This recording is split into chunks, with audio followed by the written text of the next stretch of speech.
This is One on One. We are honored to welcome Jennifer Nersesian, Superintendent, Gateway National Recreation Area. We're talking about Sandy Hook, New Jersey. Yes. And also, what's Fort Hancock? Fort Hancock is the National Historic Landmark District that actually makes up the whole of the peninsula at Sandy Hook.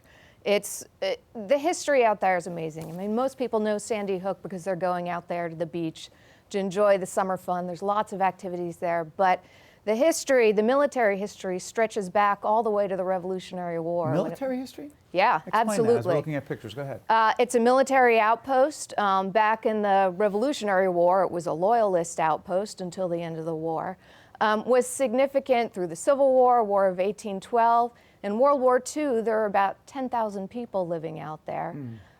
It was the first place, actually, in the country where we had women stationed at a fighting installation during World War II.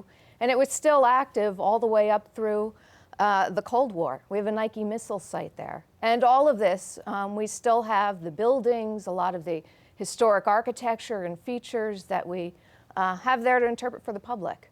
What condition is Sandy Hook and the fort in? Describe what's really going on there, because post-Sandy, a lot of negative things happened. Well, Sandy, of course, was a challenge for us, like it was for everybody else along the shore. We're still working on recovery. I mean, after the hurricane, we came in, did the emergency work. There was 4 to 8 feet of sand on the roads. There was 13 feet of water in some places that took weeks and weeks to recede. No power, no utilities. And a lot of the infrastructure was seriously damaged. We took care of the immediate needs, got the roads open, got the beaches back open by May of 2013. But we're still working on things like getting the visitor center taken care of, the history house back open. Why does all that matter? Why do you need to get that history house open? Sorry for interrupting, Jennifer. That's okay. It's important people understand why it's not enough to open the beach and that's it. Why is the rest of it, the historical part of it, so important? Because this is part of who we are as a country. Understanding where we came from, what we went through, the significance of this place and the pieces of history it tied to that shaped who we are as a people, that matters. It helps us know ourselves and know our country. It's important for us as a community, as a state, and as citizens of the United States to understand the significance of that and to have the opportunity to connect with it, and not just reading about it in a book or learning a history lesson, but to be out there and see what it felt like to, see these beautiful houses or the amazing old gun batteries, and the folks that come out to help interpret these. I mean, real living history. To help bring those stories alive for the public that are in period costume and really know the history and bring that to life. But to understand it in its context, to see the views out to the ocean of New York Harbor and understand why this was such a significant place in the protection of New York Harbor, to smell the salt air and know what it felt like to be a soldier out there or somebody throughout that time. But Jennifer, this does not happen without dollars. Let's talk about what it cost to renovate some of these buildings and the role the public can play in helping in that effort. Yeah, so it is a big challenge. We need to do a lot of work on the buildings out there. They are beautiful buildings, gorgeous, old officers' quarters, officers' clubs, barracks buildings, I mean, stunning, and all with this tremendous ocean view. But they need infrastructure work, and historic preservation does not come cheaply. And really, the best way to preserve something for the long term is to have somebody in it, using it in their day in and day out, and someone who living there or using it for an office or a business.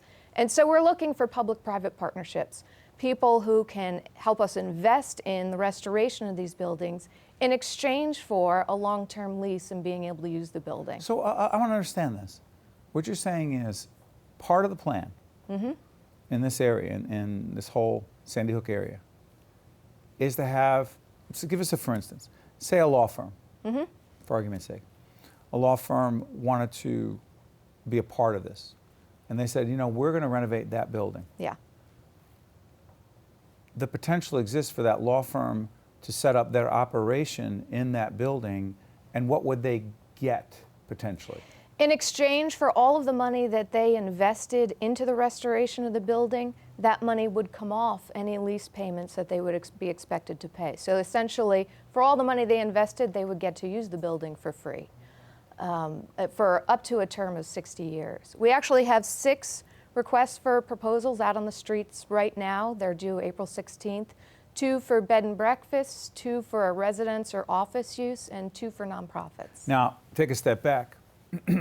Unlike, well, listen, there are regulations and governments involved in a lot of these efforts, but particularly here, being consistent or having whatever work is done, being consistent with historic preservation requirements and specs is critical, right? Yes, it's absolutely critical. Talk about that. And anybody who comes in to do this work, we will work with them to make sure that we're meeting those requirements. They have to meet the Secretary of Interior standards for historic preservation to make sure we're maintaining that look and feel of these really significant And when were they structures built? for the. Describe this to They people out of range context. from like the late 1800s to early 1900s in that period. Why do you care so much about this? You personally. Me personally, How did you get into this whole thing and why do you care so much? I grew up in New Jersey. Where? I grew up in Bergen County. Then I went to Rutgers, both as an undergrad and a graduate, and spent many years around Central Jersey. And used to come to Sandy Hook just for fun. Started coming for the beach.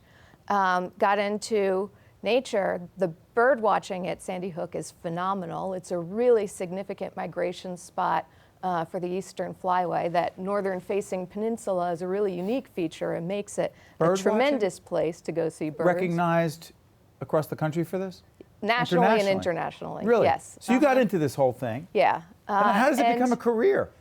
You know, I took stock, looked at, what I liked doing, what was important to me, and it was these special places and making sure that they were available to everybody. I mean, I think the other important component that's important to me personally is community and connecting these things with people and the experiences I've had and the opportunities I've had, making sure that other people have those same opportunities because they're phenomenal places, phenomenal resources, and they can be transformative, life-changing. And I want to share that with people. And it's a way to help build community at the same time, which I think is also such an important component of what we're trying to do out at Sandy Hook. It's not just about these buildings themselves. It's about the community we're building out there and the process of bringing them back to life.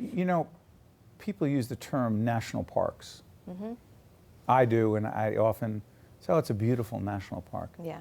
But I haven't given much thought until we were getting ready for this segment as to what a national park is. What is a national park and why do they matter so much? It's something that is one of a kind or the best or most superlative example of what it represents, be it, amazing natural features, cliffs and waterfalls, to significant moments in history that shaped who we are as a country, to just phenomenal recreational experiences, the chance to get outside and move, especially in a really densely populated region like we have here. I mean, this amount of open space and the sense of remoteness you can get out at Sandy Hook, but right near so many communities is pretty amazing. And finally, in the few seconds we have left, for people who want to come down to Sandy Hook who are watching in a broad multi-state region, tell everyone where it is, because I don't want to assume everyone knows, because we're Jersey people, we know that it's exit 117. That's right, off the Garden State Parkway. Off the Parkway. It's ridiculous how we know things from the exits, but go ahead, I'm sorry. Exit 117 off the Parkway. It's in Middletown Township, so just follow the road straight out to the shore and you'll hit it. And it tells us exactly where to go. Yeah. And you're proud to wear that uniform. We're Absolutely. proud to have you here. Thank you. Jennifer Nersesian, Superintendent. Yes. Gateway National Recreation Area, Sandy Hook, and also Fort Hancock. I want to thank you for joining us and telling us about the important national significance and why all of us need to care. Thank you very much, Thank you Jennifer. very much. It was great. One-on-One with Steve Adubato has been a production of the Caucus Educational Corporation, celebrating over 25 years of broadcast excellence. Funding for this edition of One-on-One with Steve Adubato has been provided by University Hospital, Newark, New Jersey, Felician College, Qualcare Inc., Investors Bank, United Water, Verizon Communications, And by the Russell Berry Foundation. Transportation provided by Airbrook Limousine, serving the metropolitan New York, New Jersey area. One-on-One with Steve Adubato has been produced in partnership with St. Joseph's Healthcare System.